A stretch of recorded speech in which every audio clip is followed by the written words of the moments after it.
कमलपुर गांव में सरोज नाम का एक गरीब किसान अपनी पत्नी मालती के साथ रहता था और लोगों की जमीन बट्टे पर लेकर खेती करता था।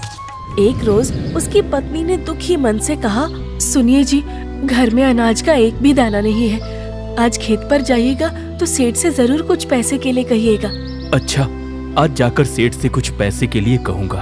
अब इसे कैसे बताऊं कि मैं कितने ही दिन से सेठ जी से कह रहा हूँ, पर वो किसी न किसी तरह बात टाल ही देते हैं। आज भी टाल देंगे। फिर उसी दिन जब सरोज सेठ माधवदास के घर पहुंचा तो उसे देखकर सेठ ने चिढ़ते हुए कहा, क्यों रे, मुझे अपनी रोजी रोटी से प्यार नहीं है क्या? जब मन करता है मुंह उठाकर चला आता है। तेरे बाप का राज चलता है क्या इधर? हाँ? मालिक मुझे माफ कर दीजिए। आज देरी के लिए माफी चाहता हूँ। घर में अनाज का एक दाना नहीं है। कुछ पैसे मिल जाते तो घर का सामान खरीद लेता। घर में कुछ खाने को नहीं है। चल चल, पहले काम पर लग जा, जाते वक्त सोचूंगा। सरोज सारा दिन बड़ी मेहनत से काम करता है। फिर शाम के वक्त अपना काम खत्म करके सेठ के पास जाकर कहता है, सरकार, वो आपने कुछ पैसे देने के लिए बोला था। मुझे घर का कुछ सामान ले जाना था। जा वहीं कुछ आलू निकाल कर रखे हैं, उन्हें घर लेते जा। बड़ा आया पैसे मांगने वाला। इतनी मेहनत के बाद सेठ माधवदास की ऐसी दुत्कार सुनकर सरोज की आंखों में पानी आ गया, लेकिन वो अपमान का घूंट पीकर शांत रह गया। उसने चुपचाप कोने में पड़े कुछ बासी आलू उठाए और अपने घर चला गया।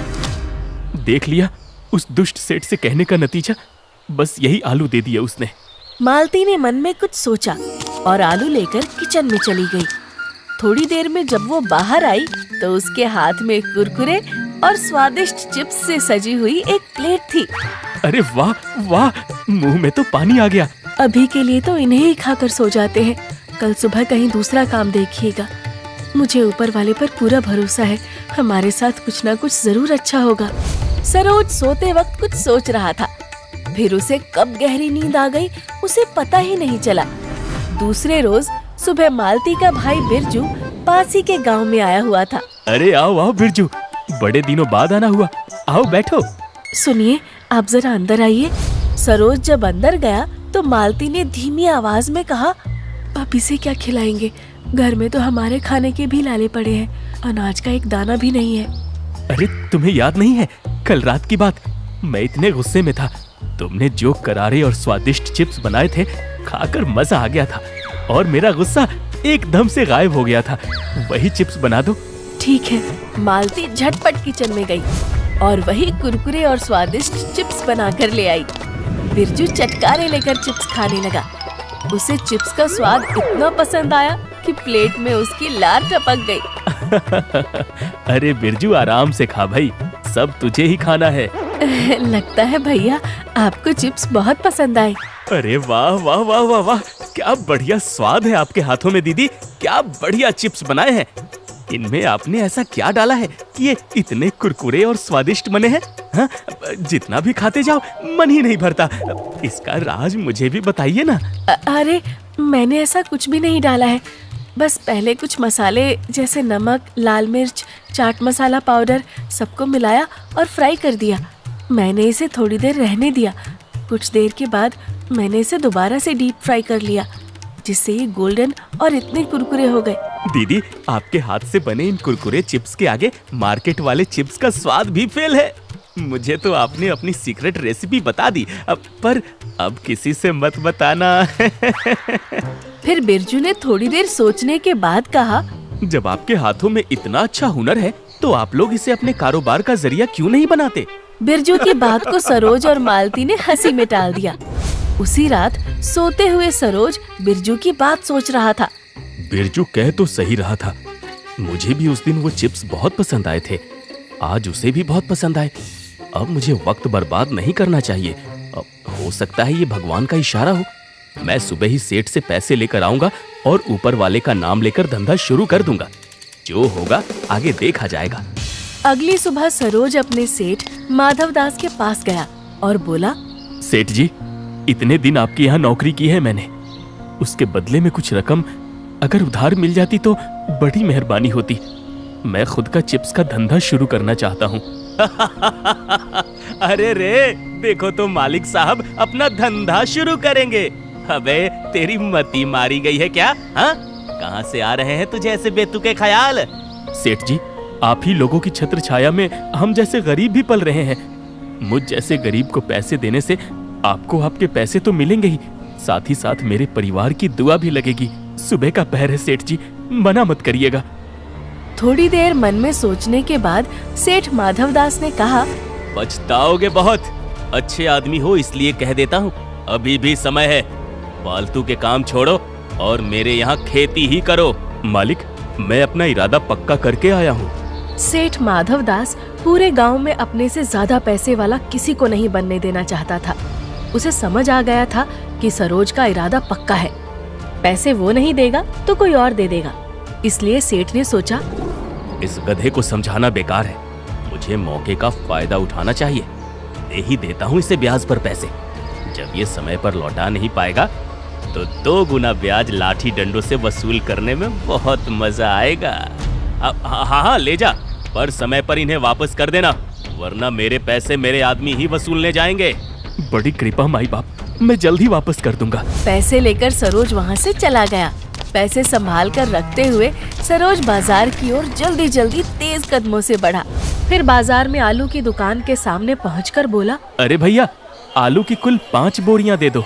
अरे अभी लो सरोज भाई, वैसे भंडारा करने का इरादा है क्या? अरे नहीं भाई, बस एक धंधा शुरू करने का प्लान है। दुकानदार ने 5 आलू की बोरियां बैलगाड़ी पर लदवा दी। सरोज भी पैसे देकर बैलगाड़ी पर बैठ गया और घर की ओर चल पड़ा। रास्ते में वो खुद से ही बातें कर रहा था। मेरे चिप्स बिकेंगे या नहीं, मैंने बड़ा जोखिम लिया है, अच्छी खासी लागत भी लगा दी है, और अगर पैसे समय पर वापस ना किए तो सेठ जान ही मार डालेगा मेरी। इसी उधेड़ बुन में उलझा हुआ सरोज घर पहुंचा। अजी कहाँ हो, बाहर आओ और ये देखो। मालती बाहर आकर देखते हुए बोली, अरे अब 5 बोरियां ले आए। सेठ ने पैसे दे ही दिए। भगवान का धन्यवाद, वो भी हमारी मदद कर रहा है। इन्हें ऐसे ही रख दीजिए, मैं कल ही काम शुरू कर दूंगी। दूसरे दिन मालती सुबह से वही करारे करारे चिप्स बनाने में लगी थी। जब चिप्स बनकर तैयार हो गए तो उसने सरोज को आवाज दी, सुनिए जी, मैंने चिप्स तैयार कर दिए। सरोज घर के अंदर आया और उसने चिप्स देखे और खाकर बोला, बेहतरीन, वाह, वही जोरदार स्वाद। अब बाजार जाइए और जाकर इन्हें बेचना शुरू कीजिए। भगवान ने चाहा तो जल्दी ही हमारे अच्छे दिन लौट आएंगे। सरोज ने चिप्स का टोकरा भरकर तैयार किया और उन्हें लेकर घर घर बेचने निकल पड़ा। सरोज सिर पर चिप्स का टोकरा लादे गली गली भटकते हुए आवाज लगा रहा था, कुरकुरे चिप्स ले लीजिए, ताजे करारे चटपटे चिप्स ले लीजिए।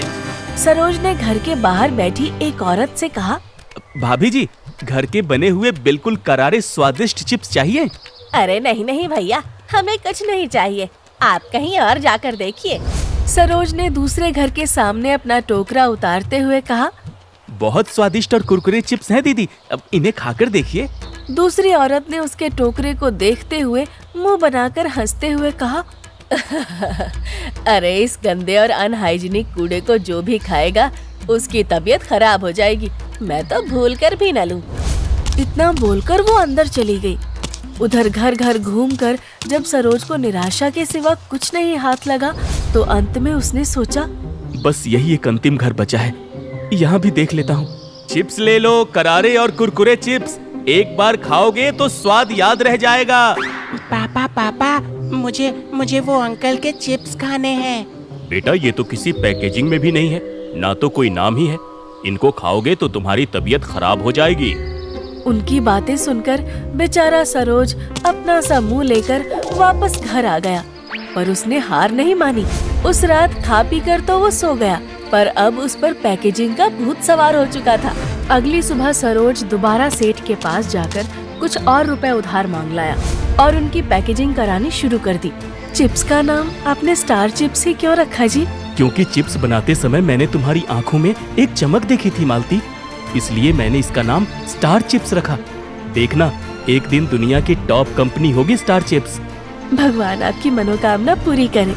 सरोज बाजार में एक प्रिंटिंग प्रेस की दुकान पर खड़े होकर चिप्स के पैकेट छपवाने के लिए रैपर के कुछ सैंपल्स देख रहा था। ये नीले वाले पर प्रिंट कर दो भैया, ये अच्छे रहेंगे। ये देखिए, या ये पीले वाले पर, जरा ये लाल वाला भी देखिए। हाँ, ये लाल वाले रैपर पर कुछ स्टार्स के साथ प्रिंट कर दीजिए, साथ में इसके ऊपर स्टार चिप्स लिख देना।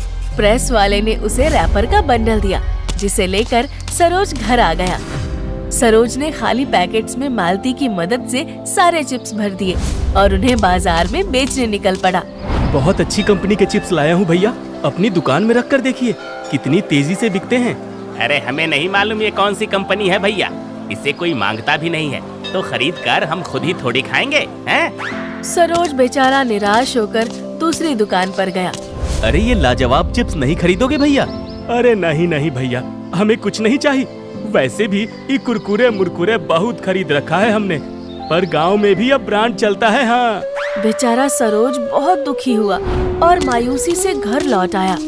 शाम के वक्त सरोज मुंह लटकाए अपने घर के बाहर बैठा था कि तभी सेठ माधवदास के आदमी लट पटकते हुए उसके घर आए और उसे धमकाते हुए बोले, क्यों रे, पैसे उधार लेकर उन्हें चुकाना भूल गया क्या तू?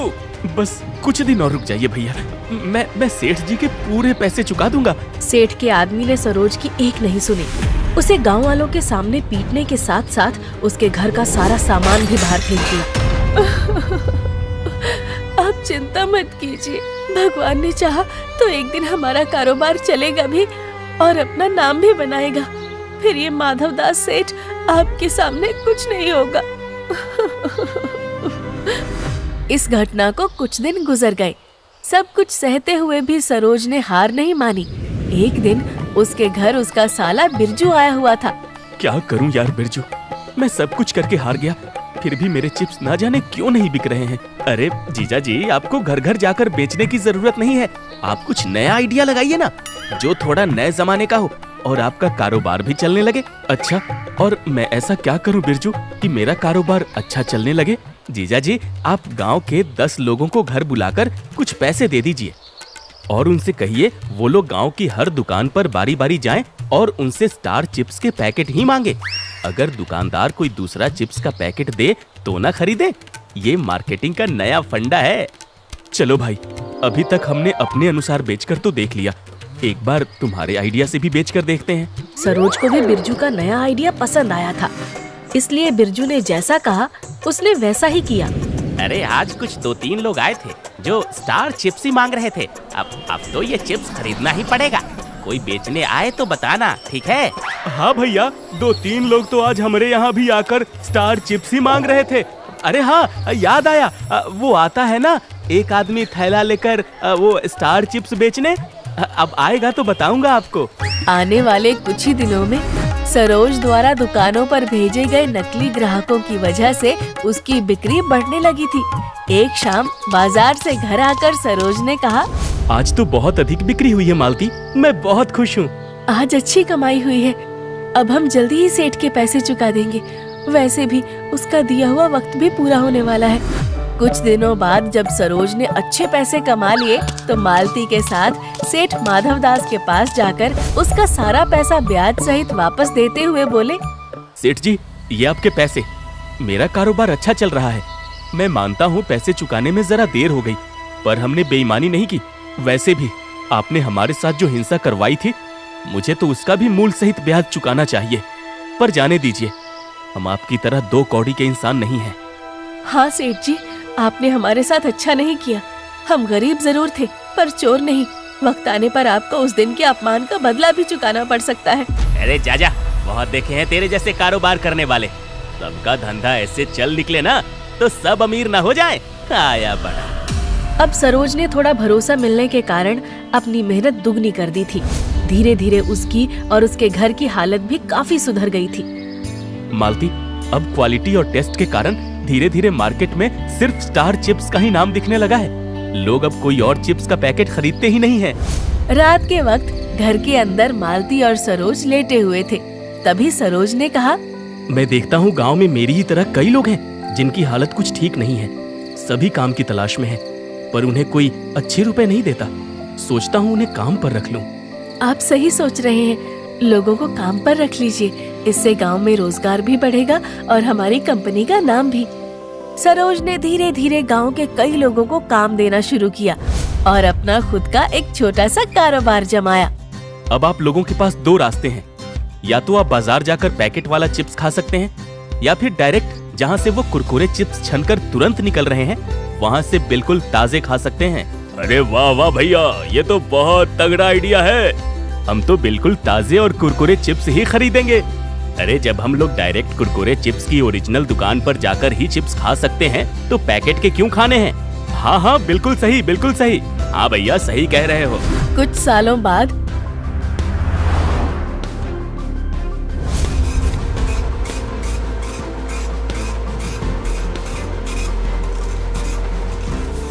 जानती हूँ मालती, मैं आज जो कुछ भी हूँ बस तुम्हारी वजह से ही हूँ।